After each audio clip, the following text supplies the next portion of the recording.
Nah, saya pernah menjelaskan soal nasakh mansuh ini memang soal tafsir sebenarnya, tapi karena ditanyakan dan penting, moga-moga penjenengan tahu, karena saya kadung muni sudah bilang bahwa memang ayat rajam zina muhsan itu zina laki-laki atau perempuan yang sudah nikah, itu zina muhsan namanya. Nah, itu dulu ada ayatnya, asy-syaikhu wasy-syaikhatu farjumuhuma idza zananya farjumuhuma au hakadha. Memang saya tidak hafal karena ini sudah bukan menjadi ayat Al-Quran, tapi memang ada dokumennya, ada, itu dihapus, tidak berlaku, sehingga para ulama berpendapat bahwa ada dua versi, yang zina muhsan itu tetap harus dirajam berdasarkan hadis, memang pernah ada hukum rajam zaman Nabi.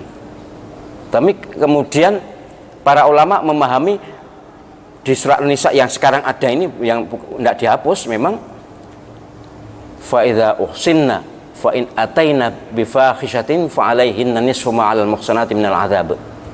Kalau budak itu zina muhsan atau budak yang sudah nikah, yang dinikahi kemudian zina muhsan, zina ya namanya muhsan, maka hukumlah separuh yang merdeka. Nah, separuh nek rojam kan tidak ada separuhnya ya, yang ada separuh itu yang cambuk 100 kali, itu separuh berarti 50 kali. Itulah ceritanya ayat yang dihapus. Tapi penghapusan ayat itu hanya berlaku, hanya terjadi pada masa Nabi hidup. Ada ayat yang dihapus. Nah, sesudah Nabi wafat dan Al-Quran sekarang ini memang ada dua pendapat. Ini juga ada nasih mansuh. Ayat-ayat Homer misalnya, yang pertama dan kedua itu mansuh. Yang pertama, la taqrabus shalah, jangan dekati sholat. Yang pertama bukan itu. Yang pertama, yas'alunaka 'anil khamri wal maisir qul fihima itsmun kabiru wa manafi'u linnas wa itsmuhuma akbaru min naf'ihima. Yang pertama hanya menjelaskan bahwa ya, khamr itu ada manfaatnya tapi lebih besar mudorotnya. Kemudian yang kedua, la taqrabus sholata wa antum sukara, jangan dekati sholat kalau kalian mabuk. Itu baru terakhir, innamal khamru wal maisir wal ansabu wal azlamu rijsun min amali syaiton, itu Al-Maidah ayat 90 itu. Ini versi yang ada nasih mansuh, maka ini termasuk nasih mansuh yang berlaku yang terakhir. Ya, Al-Maidah ayat 90, yang An-Nisa, yang Al-Baqarah itu sudah tidak berlaku. Tapi saya pernah membimbing disertasi, dan itu disertasi terbaik di Winsa, termasuk yang terbaik, menyatakan bahwa yang ada sekarang bukan nasih mansuh, itu proses sejarah. Jadi pelarangan khamr itu seperti itu, sama dengan kisah-kisah dalam sejarah itulah. Jadi bukan terhapus, tapi sejarah. Jadi sekali lagi, nasih itu penghapus ya, yang menghapus, mansuh yang dihapus.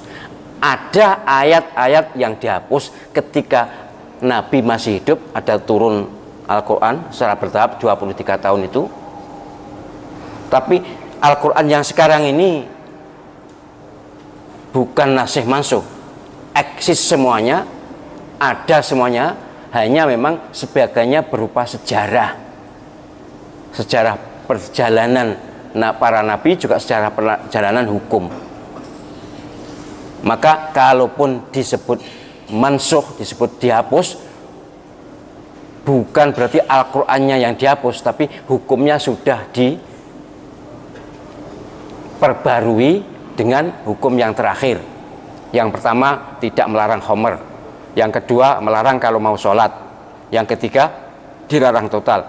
Lah, tidak melarang dan tidak melarang itu bukan berarti boleh, tapi bahayanya lebih besar. Kemudian yang kedua, jangan sholat kalau mabuk.